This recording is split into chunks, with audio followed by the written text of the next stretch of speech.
नमस्कार, खबर उत्तराखंड में आप सभी का स्वागत है। मैं हूं आपके साथ शिशु शुक्ला। रुक करेंगे खबरों का, लेकिन इससे पहले एक नजर सुर्खियों पर।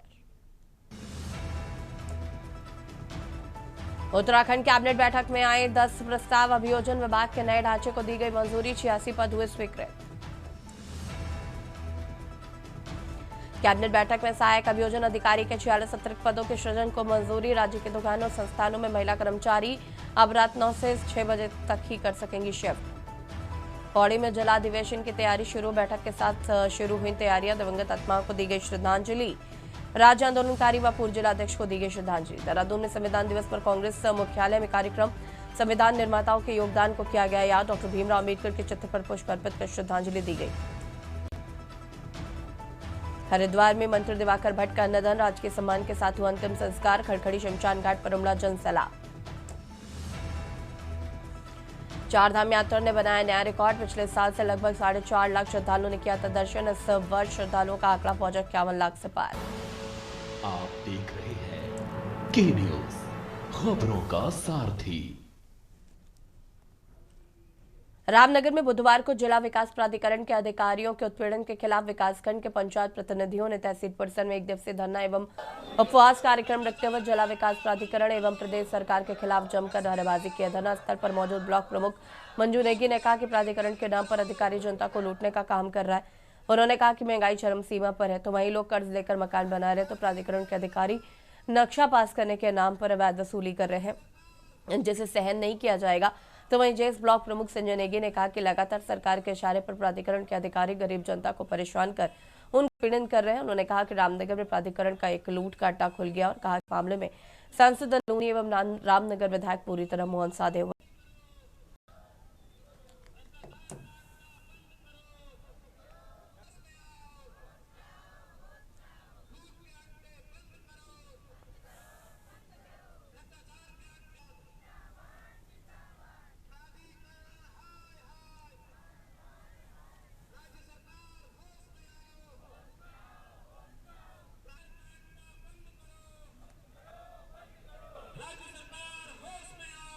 जो प्राधिकरण रामनगर में लागू किया है, हटाए जाने की जनप्रतिनिधि ने यहाँ पे जो सांकेतिक धरना दिया था, और हमने आज पुनः जनप्रतिनिधि के साथ मिलकर और आम जनता के साथ मिलकर जो पीड़ित लोग हैं उनके साथ मिलकर हमने यहाँ पे आज पुनः धरना दिया है। और हम सरकार से मांग करते हैं कि रामनगर के लोगों का उत्पीड़न वो बंद करे और प्राधिकरण जो लूट का अड्डा बन गया है, जो भ्रष्टाचार का अड्डा बन गया है, जहाँ पे लगातार रिश्वत की मांग की जा रही है और रिश्वत लेने के बाद भी फाइलों को दबा दिया जा रहा है और उसके बाद मकानों को लोगों का सील कर दिया जा रहा है, ध्वस्तीकरण की धमकी दी जा रही है। तो ये सारी चीजें हमारी आज मांग है कि प्राधिकरण को रामनगर से वापस लिया जाए। यदि सरकार के कानून में इस धरने के बाद भी जू नहीं रहती है तो बहुत जल्द एक बड़ा आंदोलन रामनगर के अंदर किया जाए। खबर सितारगंज से, जहां पर कबाड़ी की दुकान के आगे आग के अलाव के जोरदार धमाका होने से 5 लोग गंभीर रूप से घायल हो गए, जिसमें एक की हालत नाजुक बनी हुई है। पुलिस ने मौके पर पहुंचकर हादसे की छानबीन शुरू की। घटना के बाद मौके से आग के साक्ष्य मिटा दिए गए। बुधवार को देर शाम पंडरी गांव निवासी कामिल पुत्र साबिर हुसैन, जिशान पुत्र सुल्तान, सुल्तान अफसार पुत्र उस्मान चीबू कबाड़ी की दुकान में आग सेक रहे थे। जरान आग से अचानक तेज ब्लास्ट हुआ, जिसमें चारों तरफ आग फैल गई। आग की लपेट में आकर कामिल, जिशान, सुल्तान अफसार, चीबू बुरी तरह से झुके और घायल मोहम्मद कामिल को सरकारी अस्पताल में भर्ती कराया।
खबर देहरादून से है, जहां पर एसएसपी देहरादून ने जनपद के सभी राजपत्रित अधिकारियों और थाना प्रभारियों के साथ बैठक की। एनडीपीएस एक्ट में फाइनेंशियल इन्वेस्टिगेशन के लंबित प्रकरणों की समीक्षा की है, प्रभावी कार्रवाई के निर्देश दिए हैं और सीएम हेल्पलाइन व अन्य माध्यमों से प्राप्त होने वाले शिकायती प्रार्थना पत्रों की समीक्षा कर उनकी शिथिलता बरतने वाले प्रभारियों को चेतावनी दी है। गुमशुदा व्यक्तियों की तलाश और लावारिस शवों की शिनाख्त में पुलिस द्वारा की जा रही है।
खबर बागेश्वर से है, जहां पर बैजनाथ कोतवाली पुलिस ने रंगदारी मांगकर लोगों को परेशान करने वाले गोपाल चंद्र बनवासी को गिरफ्तार कर जेल भेज दिया है। शिकायत मेला डूंगरी गरण बैजनाथ निवासी बलवंत सिंह ने दर्ज कराई थी, जिसमें बताया गया कि आरोपी ने मकान ध्वस्त कराने के आदेश टलाने के नाम पर 1 लाख रुपए की अवैध मांग की है और फर्जी शिकायत पर जेल भेजने की धमकी दी है।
खबर देहरादून से है, जहां पर राजधानी देहरादून के परेड ग्राउंड में अखिल भारतीय विद्यार्थी परिषद के 28 नवंबर से 30 नवंबर तक चलने वाले 71वें राष्ट्रीय अधिवेशन के लिए अखिल भारतीय विद्यार्थी परिषद की CWC की एक बैठक हुई। बैठक में अधिवेशन के दौरान पेश होने वाले पर्यावरण, शिक्षा और पाठ्य परिवर्तन जैसे 5 प्रस्तावों में आंशिक परिवर्तन को भी मंजूरी दी गई, जिससे अधिवेशन के दौरान इस प्रस्ताव पर होने वाली चर्चा को वृहद और सकारात्मक बनाया जा सके, और जिसमें अखिल भारतीय विद्यार्थी परिषद के राष्ट्रीय महामंत्री ने प्रस्तावों में होने वाले आंशिक संशोधन की भी जानकारी दी।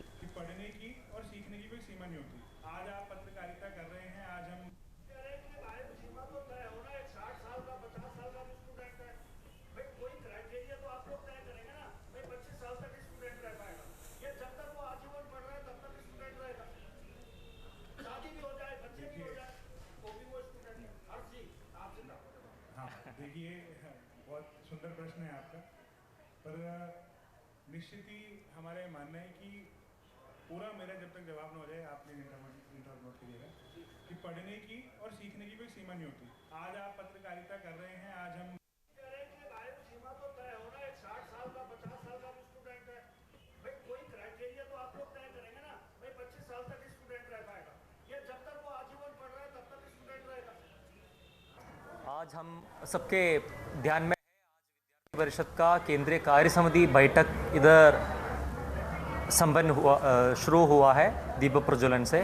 उसमें हम देखने के समय एक विशेष चीज़ ऐसा है कि हमारा गुरसीसगंज न्यू दिल्ली से एक पवित्र जल लेके आया है गुरु तेज बहादुर जी का एक स्मरण के लिए, क्योंकि उन लोगों का हम 350th बलिदान वर्ष इस बार हम मान रहे हैं। वो जल को लेके हम हमारा पवित्र बैठक का स्थल में भी रखा है, क्योंकि ऐसा समाज के लिए बलिदान दिया ऐसा व्यक्तियों को विद्यार्थी परिषद और इस देश नेशन फर्स्ट ऐसा विचार में काम करने वाला विद्यार्थी परिषद कैसे इतना प्रकट भूमिका रख रहे, उसका एक महत्वपूर्ण उदाहरण है आज हमने देखा है। आज हम देखने के समय विविध शिक्षा के विषयों पर भी एक गहन चिंतन और चर्चा भी इधर प्रारंभ किया है।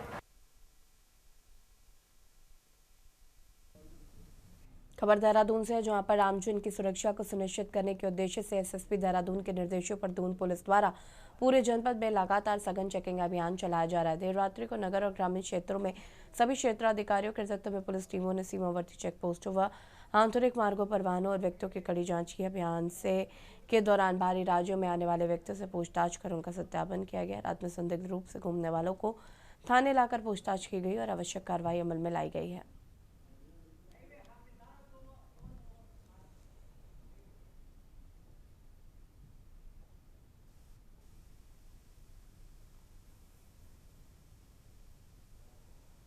तुष्टीकरण की राजनीति की है देश के अंदर, वोट बैंक की राजनीति की है। अब देश के अंदर जब अभियान चलाया जा रहा है, ऐसे लोगों का जो घुसपैठिए हैं, जो गलत तरीके से आए हुए हैं, उत्तराखंड के अंदर भी बड़ी संख्या है, और हमने इसीलिए राज्य के अंदर पिछले 10 सालों का पूरा एक वेरिफिकेशन ड्राइव हम इस पर चला रहे हैं कि जिन्होंने गलत तरीके से यहाँ पर राशन कार्ड बनाए हैं, यहाँ पर वोटर ID बना ली है, या आधार कार्ड ले लिया है, बिजली के कनेक्शन ले लिए हैं, तमाम प्रकार की जो सुविधाएं जो उनको नहीं मिल सकती हैं, जिसकी वो पात्रता में नहीं आते हैं, उनको भी ये सब मिल गए हैं। और यही हमारी डेमोग्राफी जो ख़राब हो रही है, उसके लिए हमारे लिए बड़ा चैलेंज है। देवभूमि का मूल अस्तित्व बना रहना चाहिए, यहाँ के सांस्कृतिक मूल्य बने रहने चाहिए। खबर देहरादून से, जहां पर मुख्यमंत्री पुष्कर सिंह धामी ने नैनीताल में मॉर्निंग वॉक के दौरान आम नागरिकों, पर्यटकों एवं स्कूली बच्चों से मुलाकात की है और सबके साथ आत्मीय वार्ता की। इस दौरान उन्होंने स्थानीय चाय विक्रेता भरत की दुकान पर चाय का स्वाद भी लिया। मुख्यमंत्री ने मानसखंड मिशन के अंतर्गत नैना देवी मंदिर परिसर में चल रहे सौंदर्यीकरण का निरीक्षण किया। बताया कि मंदिर को और अधिक भव्य व आकर्षक स्वरूप देने पर 11 करोड़ की धनराशि स्वीकृत की गई है, जिसके तहत कई महत्वपूर्ण कार्य तेजी से प्रगति पर है।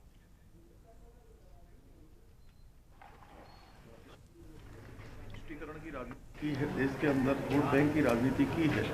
अब देश के अंदर जब अभियान चलाया जा रहा है, ऐसे लोगों का जो घुसपैठिए हैं, जो गलत तरीके से आए हुए हैं, उत्तराखंड के अंदर भी बड़ी संख्या है, और हमने इसीलिए राज्य के अंदर पिछले 10 सालों का पूरा एक वेरिफिकेशन ड्राइव हम इस पर चला रहे हैं कि जिन्होंने गलत तरीके से यहाँ पर राशन कार्ड बनाए हैं, यहाँ पर वोटर आईडी बना ली है, या आधार कार्ड ले लिया है, बिजली के कनेक्शन ले लिए हैं, तमाम प्रकार की जो सुविधाएं जो उनको नहीं मिल सकती हैं, जिसकी वो पात्रता में नहीं आते हैं, उनको भी ये सब मिल गए हैं। और यही हमारी डेमोग्राफी जो ख़राब हो रही है उसके लिए हमारे लिए बड़ा चैलेंज है।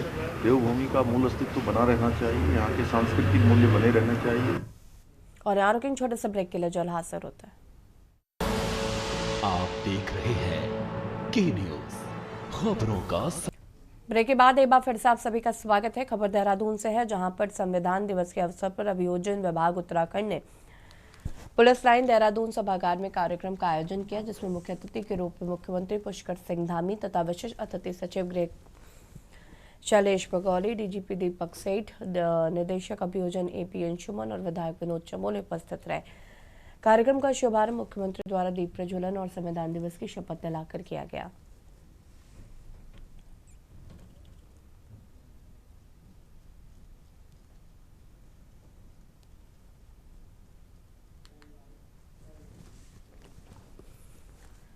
खबर हरिद्वार से है, जहां पर कनखल थाना क्षेत्र के जयापौता में बड़ा हादसा हुआ। दो बाइकों की आमने सामने टक्कर हो गई और ट्रक और बस की चपेट में आकर दो लोगों की मौत हो गई है। हादसे के वक्त दोनों बाइकों पर 4 लोग सवार थे। टक्कर इतनी तेज थी कि बाइक सवार ट्रक के नीचे और दूसरा बस के नीचे चला गया। दोनों की मौके पर ही मौत हो गई। बाकी 2 बाइक सवार गंभीर रूप से घायल है, जिन्हें अस्पताल में भर्ती कराया गया है।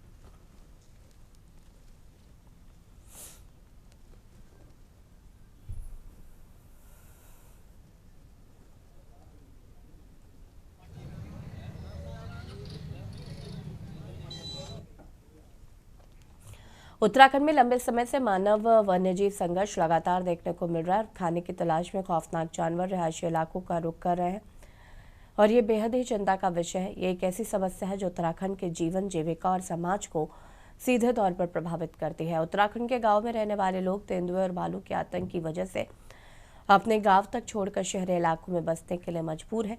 इससे तेंदुओं के उत्तराखंड के शहरों तक पहुंच बेहद आसान हो गई है और ये संघर्ष लगातार बढ़ता जा रहा है। राज्य सरकार और केंद्रीय संस्थाएं इसके समाधान के लिए अब तक का अच्छा खासा धन खर्च कर चुकी हैं, लेकिन इसके बावजूद भी समस्या का कोई निस्तारण नहीं हो पा रहा है।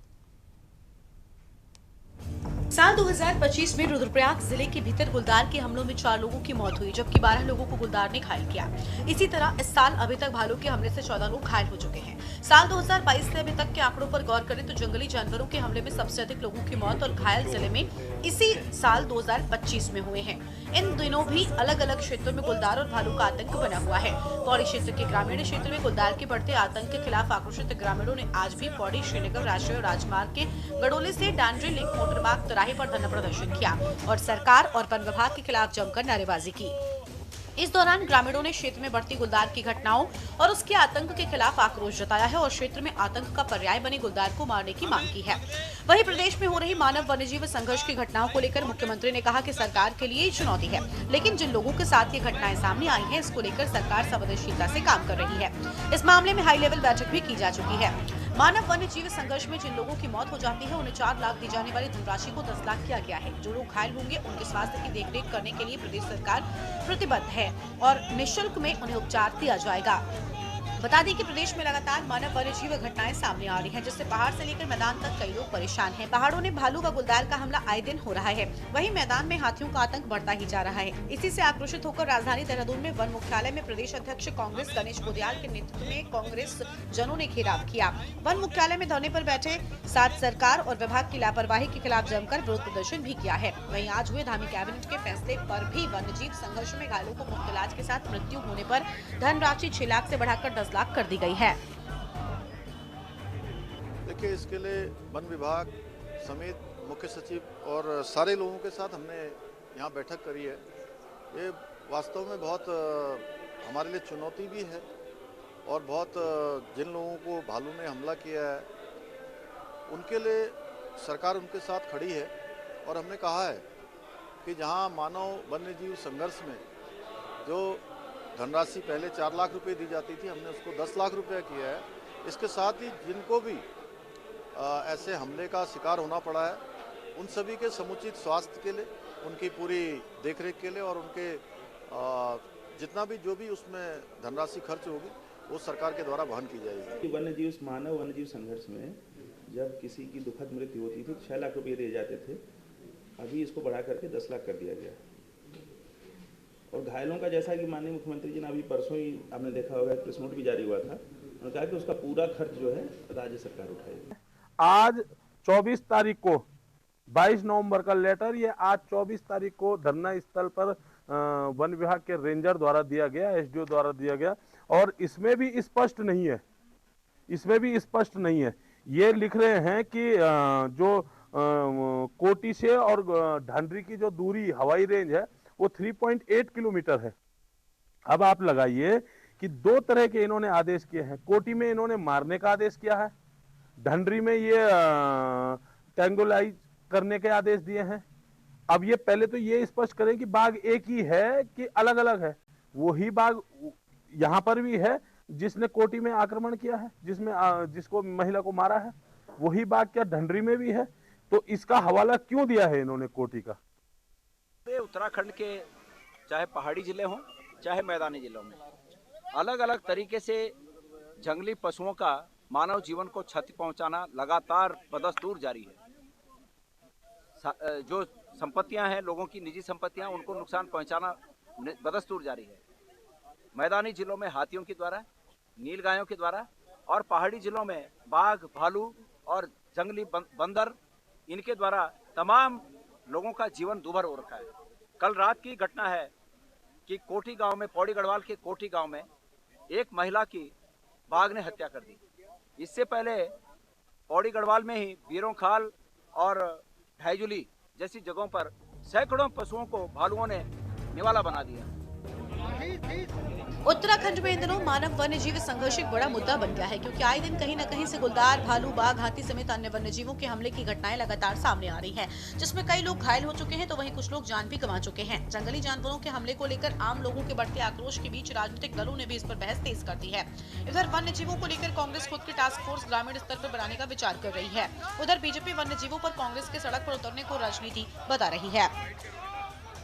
क्षेत्रों में जंगली जानवरों के आतंक से जनता में भय का माहौल है। लोग घरों से नहीं निकल पा रहे हैं। जंगल में घास लेने के लिए जो महिलाएं जाती थी वो नहीं जा पा रही हैं। बच्चे स्कूल नहीं जा पा रहे हैं। लोग रोजमर्रा के काम निपटाने में भयभीत हैं, क्योंकि भालू का जो आतंक है उससे पूरे उत्तराखंड में आप देख लीजिए, चाहे आप कुमाऊं से देख लीजिए, गढ़वाल मंडल के बहुत से इलाकों में भारी हमले हुए हैं। बहुत जान माल की क्षति हो चुकी है।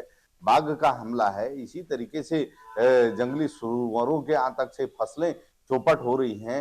तो लोगों में एक तरीके से जंगली जानवरों के प्रति आक्रोश पैदा हो गया। इन 25 वर्षों में ये देखा जाए कि उत्तराखंड जो है वन आच्छादित क्षेत्र है और वनों में जंगली जानवरों के राशन की बहुत कमी हो चुकी है, क्योंकि जंगल काटे जा रहे हैं। तमाम सत्ताएं अपने पद का दुरुपयोग करके जंगलों में बड़े बड़े रिसोर्ट खड़े कर रहे हैं, जिस कारण जंगली जानवरों को अब जंगल में खाद्य पदार्थ की कमी हो रही है। उदाहरण आपके सामने है, भालू आए दिन आदमियों पे हमले कर रहे हैं। देखिए, कांग्रेस की मंशा कुछ और है। कांग्रेस वन्य जीवों और मानव के इस संघर्ष की आड़ में जो एक माओवादी और एक अराजकता का माहौल प्रदेश में पैदा करना चाहती है, वो कहीं ना कहीं उत्तराखंड की जनता भी समझती है। और इसे लेकर जो ये बयान कांग्रेस से अब ये आए हैं, तो ये कांग्रेस के चाल चरित्र और अपने उनके एक चेहरे की सच्चाई बयान करते हैं। कुल मिलाकर उत्तराखंड में मानव वन्यजीव संघर्ष लगातार बढ़ रहा है, जो कि चिंता की बात है। तो वहीं अब पहाड़ों के बाद मैदानी क्षेत्रों में भी लगातार जंगली जानवरों का आतंक देखने को मिल रहा है। वहीं पिछले 1 माह के बाद भी गुलदार के ना पकड़े जाने पर सवाल खड़े हो रहे हैं। पौड़ी में ग्रामीणों 4 दिनों से धरने पर बैठे हैं। खुद मुख्यमंत्री धामी बढ़ते मानव वन्यजीव संघर्ष पर चिंता जता चुके हैं। ऐसे में क्या वन विभाग अब इस संघर्ष को रोकने की दिशा में काम करेगा, देखने वाली बात होगी। Uttarakhand desk report.